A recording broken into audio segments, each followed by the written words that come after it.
நீங்களும் எங்களோடு ஐக்கியம் உள்ளவர்களாகும்படி நாங்கள் கேட்டதும் கண்டதுமாயிருக்கிற அந்த ஜீவ வார்த்தையை குறித்து உங்களுக்கு அறிவிக்கிறோம். எங்களுடைய ஐக்கியம் பிதாவோடும் அவருடைய குமாரனாகிய இயேசு கிறிஸ்துவோடும் கூட இருக்கிறது. உங்கள் சந்தோஷம் நிறைவா இருக்கும்படி இவைகளை சொல்லுகிறோம். எழுத்து கொள்ளுகிறது, ஆவியோ உயிர்ப்பிக்கிறது. பாருங்க, பழைய ஏற்பாட்டுல ஃபுல்லா அது ஒரு பிரமாணம், அது ஒரு எழுதப்பட்ட பிரமாணம், கல்லிலே எழுதப்பட்ட ஒரு பிரமாணம். அது மோசையின் கையில கொடுக்கப்பட்ட ஒரு பிரமாணம், ஒரு 10 கட்டளைகளாக ஒவ்வொரு பாவத்துக்கும் நிவர்த்தி செய்ய வேண்டிய ஒரு சிஸ்டம் தேவனால கொடுக்கப்பட்டது. இவன் தெளிவா சொல்றார், ஒவ்வொரு பாவத்துக்கும் என்னென்ன பலியிடப்படணும், என்னென்ன பரிகாரம் செலுத்தப்படணும்னு தேவன் அவ்வளவு அழகாக தெளிவாக சொன்னார். அது புத்தகத்தில் எழுதப்பட்டது. யாத்திராகமமாக, எண்ணாகமமாக, லேவியராகமாக, அப்படி அந்த 5 ஆகமங்களாக எழுதப்பட்டது. அதுக்கப்புறம் தீர்க்க தரிசனங்கள், அதுக்கப்புறம் நியாயாதிபதிகள் மூலமா கொடுக்கப்பட்ட வார்த்தைகள், தீர்க்கதரிசிகள் மூலமா, தாவீது மூலமா. இயேசு கிறிஸ்து அழகா சொல்றாரு யோவான் 15:25, அவர்கள் முகாந்திரம் இல்லாமல் என்னை பகைத்தார்கள் என்று அவருடைய பிரமாணத்தில் எழுதப்பட்டிருக்கிறது. நம்ம வேதத்தை ரொம்ப நேசிக்கலாம், தப்பில்லை. வேதத்தை தலை பக்கத்துல வச்சு படுக்கலாம், தப்பே இல்லை. வேதத்தை சுமந்துக்கிட்டு ஓகே நம்ம சர்ச்சுக்கு போறோம் அப்படின்னு சொல்லி காமிக்கலாம். வேதத்தை பெரிய வேத புத்தகத்தை நான் வச்சிருக்கிறது பெரிய வேத புத்தகம்னு காமிக்கலாம், தப்பே இல்லை. என்ன வேணாலும் பண்ணலாம். அல்லது நான் வேத புத்தகத்தை இத்தனை முறை திரும்ப திரும்ப படிச்சுட்டேன், அல்லது வேத புத்தகத்துல இவ்வளவு மனப்பாடம் பண்ணி வச்சிருக்கிறேன், நம்ம அப்படி எவ்வளவு சாதனைகள் வேணாலும் புரிஞ்சிருக்கலாம். ஆனா 1 யோவான்ல நம்ம பார்க்கும் போது யோவான் அவ்வளவு தெளிவா அழுத்தமா சொல்றாரு, எங்களுடைய ஐக்கியம் பிதாவோடும் அவருடைய குமாரனாகிய இயேசு கிறிஸ்துவோடும் கூட இருக்கிறது.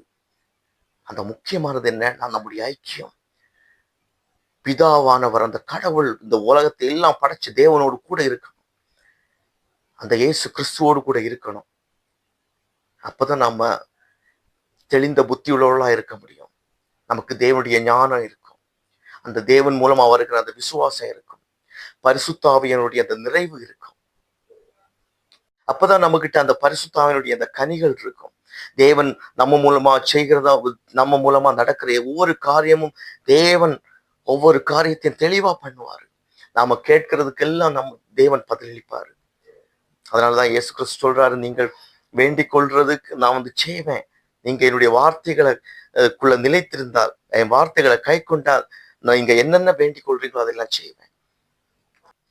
எழுத்துக்களினால் எழுதப்பட்டு கற்களில் பதிந்திருந்த மரணத்துக்கு எதுவான ஊழியத்தை செய்த மோசையினுடைய முகத்திலே மகிமையின் பிரகாசம் உண்டானபடியால் இஸ்ரவேல் புத்திரர் அவன் முகத்தை நோக்கி பார்க்க கூடாதிருந்தார்களே.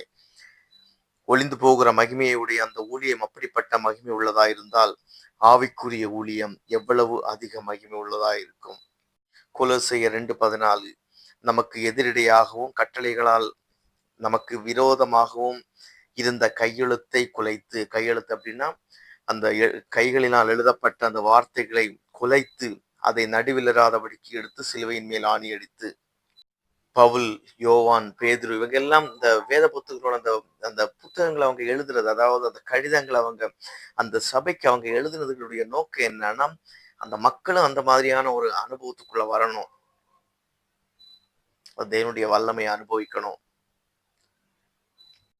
இன்னைக்கு சபைகள் எல்லாம் பாருங்க, மார்க்க பேதங்கள், ஆளுக்கு ஒன்னொன்னு சொல்லிக்கிட்டு, ஆளுக்கு ஒன்னொன்னு பிடிச்சுக்கிட்டு, அவங்க செய்யறதெல்லாம் சரின்னு நினைக்கிற ஒரு கூட்டம், இவங்க செய்யறதெல்லாம் சரின்னு நினைக்கிற இன்னொரு கூட்டம், எல்லாருமே அவங்க பண்றது எல்லாமே ரைட் அப்படின்னு நினைச்சுக்கிட்டே இருக்கிறாங்க.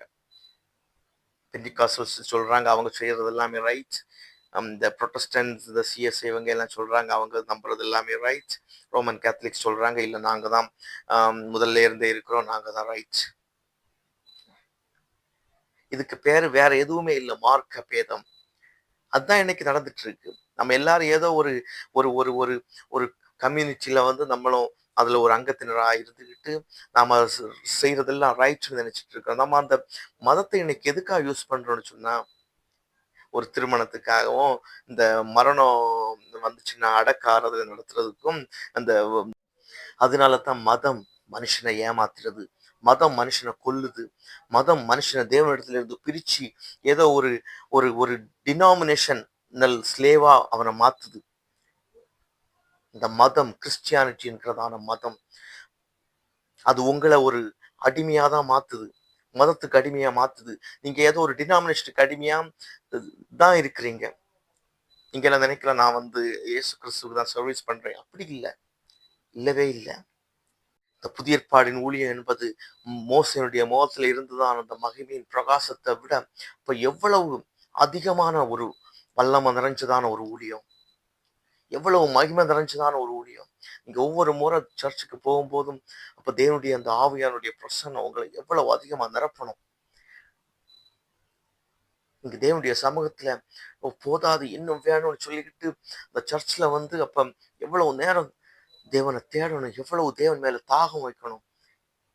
உங்க மூலமா அந்த தேவனுடைய பிரசன்னம் மற்றவங்களுக்கு இம்பாக்ட் ஆகணும், ஷேர் ஆகணும்.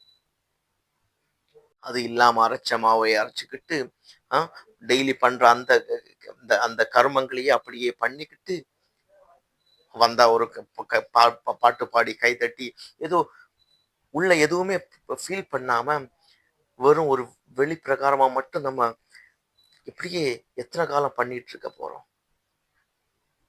நம்ம இருதயம் நம்மளை குற்றப்படுத்தலைன்னா நாம தேவனோடு கூட ஐக்கியமா இருக்கிறோம். இந்த மதம் மனுஷனை ஏமாத்துது. ஒரு பெரிய டிசப்ஷன் இதுக்குள்ளாடி இருக்கு, இந்த மதத்துக்குள்ளாடி. அதனால தான் நான் மதத்தை விட்டேன். ஏன்னா இந்த மதம் ஏமாற்றும். பெண்டிகாஸ்டலிசமும் மனுஷனை ஏமாற்றும். எது தப்பு, எது ரைட்? நாம மனசுக்குள்ள நினைச்சிட்டு இருக்கிறது எல்லாமே சரியா இருக்காது. நாம தப்புன்னு நினைச்சிட்டு இருக்கிறது எல்லாமே தப்பாவும் இருக்காது.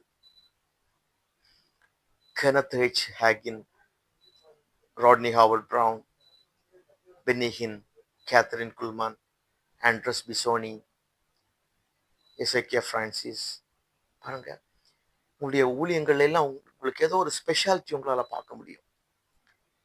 இங்க நிறைய பேர் சொல்லிக்கிட்டு இருக்கலாம், ஐயோ ஏன் கையை காட்டணும்னு விழுறாங்க, ஃபயர்னு சொல்றாங்க.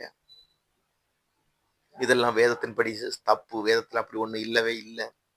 அதெல்லாம் சொல்றதுக்கு நீங்க யாரு? ஃபர்ஸ்ட்ல என்ன தைரியத்துல உங்களால அப்படி சொல்ல முடியும்? ஏதோ நீங்க காலையில கொஞ்ச நேரம் ஜெபிக்கிறதுனால அப்படி அவங்க பண்றதெல்லாம் தப்புன்னு நீங்க சொல்ல முடியுமா? அல்லது வேத வசனத்துல இருந்து எதன் அடிப்படையில நீங்க சொல்றீங்க அதெல்லாம் தப்புன்னு? தேவன் தம்முடைய ஆவியை அளவில்லாம ஊற்ற விரும்புகிறாரு. பாருங்க, 1ஆம் நூற்றாண்டுல அவ்வளவு பெரிய ஒரு மகிமை, அவ்வளவு பெரிய ஒரு ஊற்றப்படுதல் தேவைன்னு சொன்னா இந்த காலத்துல அதை விட 1000 மடங்கு தேவனுடைய வல்லமை, அதை விட 1000 மடங்கு பெரிய வல்லமை ஊற்றப்பட வேண்டியது அவசியமா இருக்கிறது.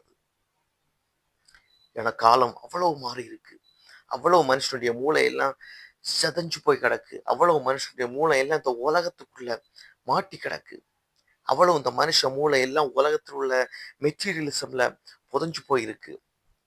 அப்ப ஒரு வல்லமைய தேவன் ஊற்றணும்னா ஒரு பெரிய மகிமை ஊற்றப்பட வேண்டியது அவசியம். அதனால்தான் பைபிள் சொல்லுது, கடைசி நாட்களில் மாம்சமான யாவர் மேலும் என் ஆவியை ஊற்றுவேன்.